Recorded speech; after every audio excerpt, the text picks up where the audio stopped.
नमस्कार दोस्तों, study with Dev channel में आपका स्वागत है। दोस्तों, पिछली वीडियो हमने भारत परिषद अधिनियम 1892 तक चर्चा कर चुके हैं। इसकी आगे देखते हैं भारत परिषद अधिनियम, जो तीसरा परिषद अधिनियम है 1909 का। भारत परिषद अधिनियम 1909 पे चर्चा करते हैं।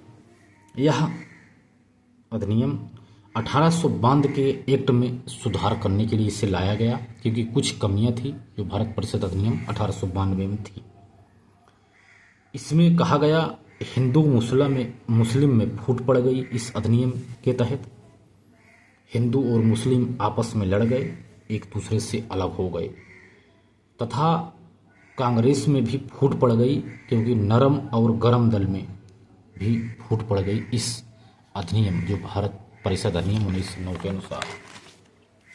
इसके बाद जो 1909 का अधिनियम है, इसे कहा गया कि इस समय मार्ले मिंटो सुधार अधिनियम भी 1909 में ईस्वी में आया था। इस समय मार्ले भारत का सचिव था और मिंटो वायसराय था।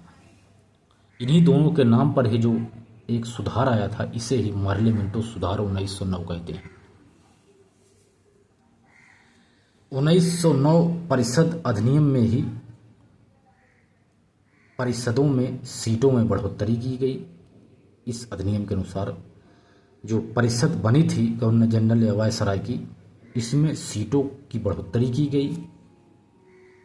जो केंद्र में संख्या थी 16, क्योंकि इससे पिछले 1892 में 10 से 16 की गई थी, तो इसमें भी बढ़ोतरी की गई। 16 से इसे 60 कर दी गई।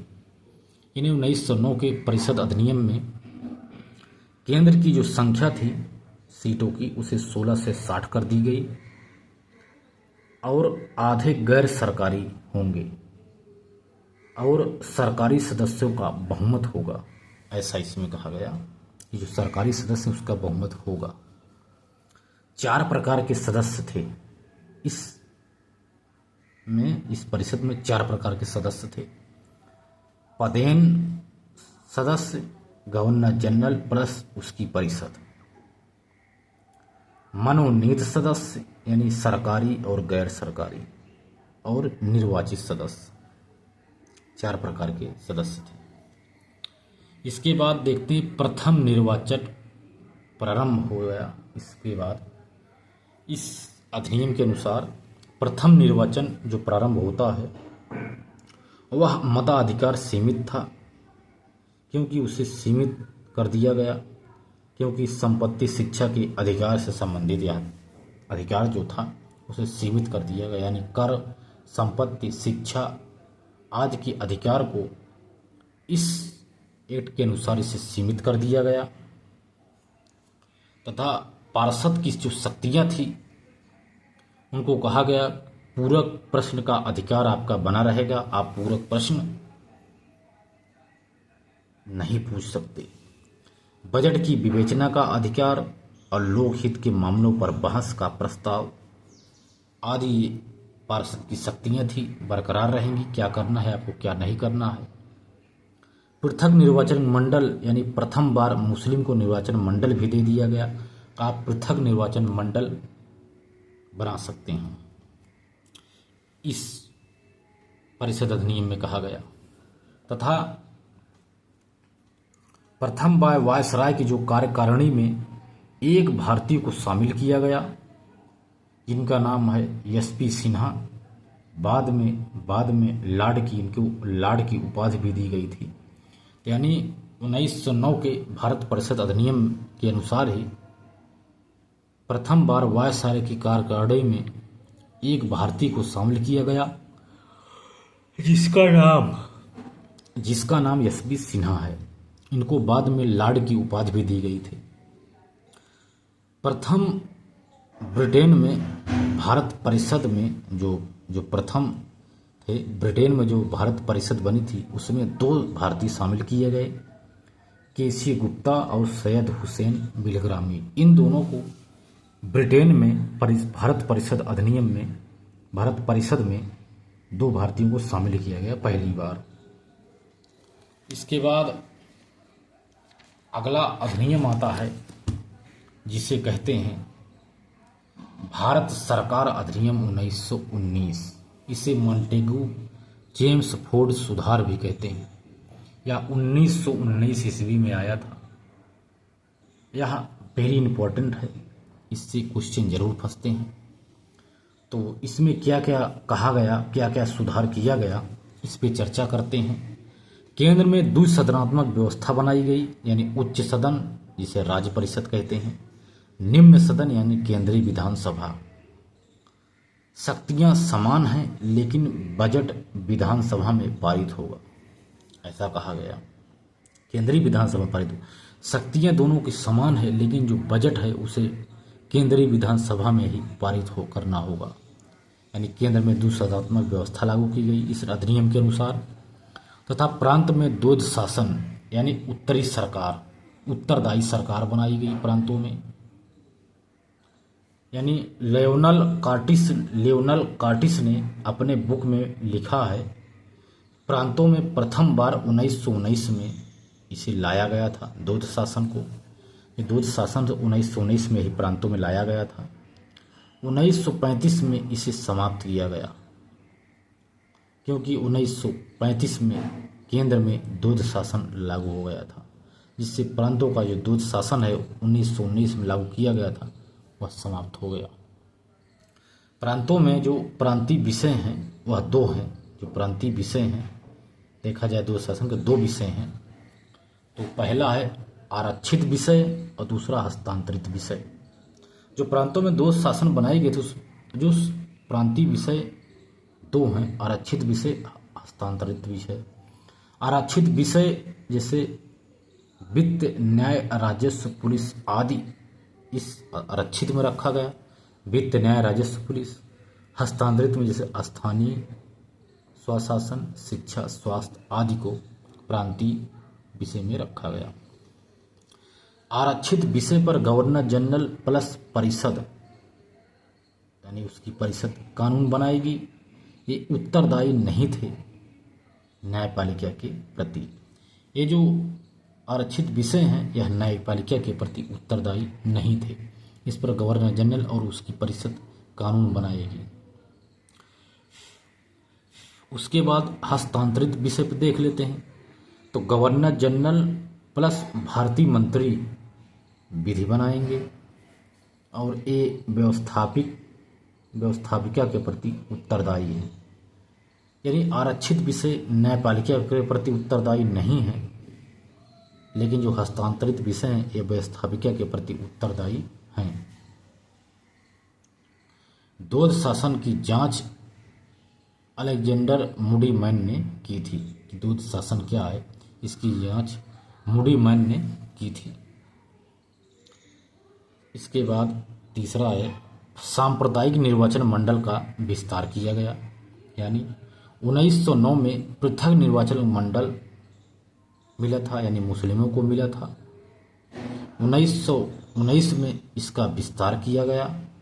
सिख, ईसाई, एंग्लो इंडियन, यूरोपियन आदि को भी पृथक निर्वाचन मंडल मिला था। प्रथम बार महिलाओं को भी मताधिकार दिया गया था, लेकिन यह सीमित मताधिकार था इस भारत सरकार अधिनियम 1919 के तहत। इसके बाद देखते हैं कि जो केंद्रीय लोक सेवा आयोग का गठन था उसका भी प्रावधान किया गया 1919 में। यानी 1919 में केंद्रीय लोक सेवा आयोग के गठन का प्रावधान किया गया। इसमें कहा गया कि 1924 में ली आयोग की रिपोर्ट आएगी। 1926 में केंद्रीय लोक सेवा आयोग बना था। इसी के अनुसार जो भारत सचिव के सदस्य वह 15 से कम किए गए और कहा गया न्यूनतम 8 होंगे और अधिकतम 12 होंगे। जो भारत परिषद था इस अधिनियम में कहा गया कि अब इससे कम किया जाएगा, यानी न्यूनतम 8 होंगे और अधिकतम 12 से ज़्यादा नहीं होंगे। तथा ब्रिटेन से वेतन और खर्च ब्रिटेन के राजस्व से ही दिया जाएगा। और 1935 में भारत परिषद को समाप्त कर दिया गया था। भारत परिषद यानी हाई कमिश्नर उच्चायुक्त की नियुक्त की गई। इसके अनुसार यानी भारत सचिव की सहायता के लिए ही या हाई कमिश्नर यानी उच्चायुक्त की नियुक्त की गई थी भारत सचिव की सहायता के लिए। इसको भी 1947 में समाप्त कर दिया गया था।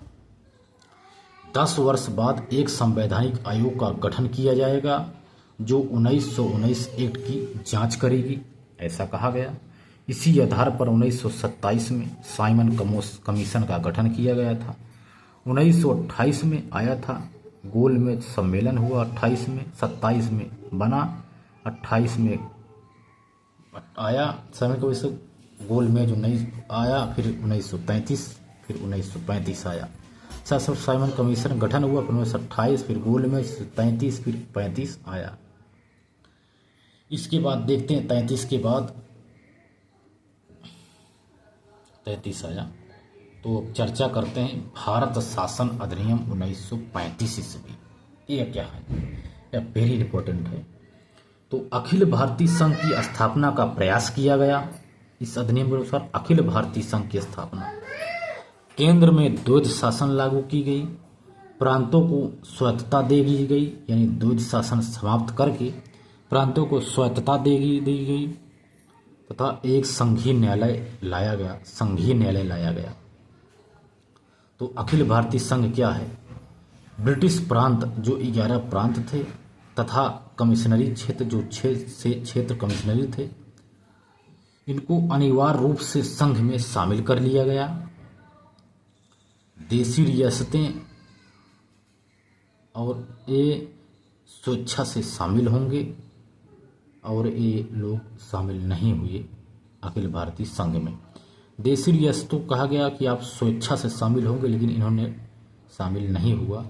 अखिल भारतीय संघ इसलिए नहीं बन पाया क्योंकि इसको तो बनाया गया, लेकिन इनको कहा गया कि आप स्वेच्छा से शामिल होंगे, तो स्वेच्छा से शामिल नहीं हुए, जिससे अखिल भारतीय संघ ये नहीं बन पाया था दोस्तों, क्योंकि जो सोचे थे वो हो ही नहीं पाया, तो संघ पूरी तरह से नहीं बन पाया। जो केंद्र में द्वैध शासन था, केंद्रीय विषय, इस पे 2 विषय बनाए गए। केंद्र में द्वैध शासन पर 2 विषय थे। केंद्रीय विषय आरक्षित हस्तांतरित, आरक्षित से रक्षा, राजस्व, धर्म, जनजाति आदि थी। इसके बाद प्रांतों में स्वायत्तता 1935 में लाई गई। क्या है स्वायत्तता? यानी द्वैध शासन समाप्त किया गया। प्रांतीय विषय, प्रांतीय सरकारें कानून विधि बनाएंगी, इसमें केंद्र का हस्तक्षेप नहीं होगा। इस 1935 में जो प्रांतें बनी थी और इस अधिनियम में कहा गया जो प्रांतीय सरकारें हैं, आप एक कानून बना सकती हैं, केंद्र का इसमें हस्तक्षेप नहीं होगा, ऐसा इसमें कहा गया। इसके बाद प्रांतीय गवर्नर यानी वायसराय के, प्रांतीय जो गवर्नर होंगे वायसराय के अधीन नहीं होंगे, यानी अब इनको फ्री किया गया। वह ब्रिटेन सरकार के प्रतिनिधित्व होंगे। जो प्रांतीय गवर्नर होंगे वो ब्रिटेन सरकार के प्रतिनिधित्व होंगे। यानी 1937 में प्रांतीय चुनाव हुए, जिसमें प्रांतों में सरकारों का गठन किया गया। इसके बाद शक्तियों का विभाजन हुआ। तो शक्तियों का अगर विभाजन देखते हैं तो शक्तियों का विभाजन 3 सूची बनाई गई: संघ सूची, प्रांतीय सूची, समवर्ती सूची। संघ सूची में संघ सरकार कानून बनाएगी, प्रांतीय सूची में प्रांत सरकार कानून बनाएगी, समवर्ती सूची में संघ और प्रांत दोनों।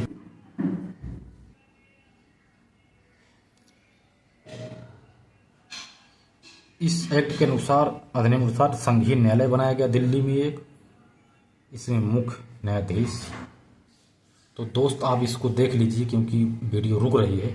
आप इसको आप अपने आप से पढ़ लीजिए दोस्तों, क्योंकि वीडियो नहीं तो रुक रहा है, बार बार वीडियो रुक रही है दोस्तों। इसको आप देख लीजिए और उतार लीजिए। जय हिंद दोस्तों, जय हिंद।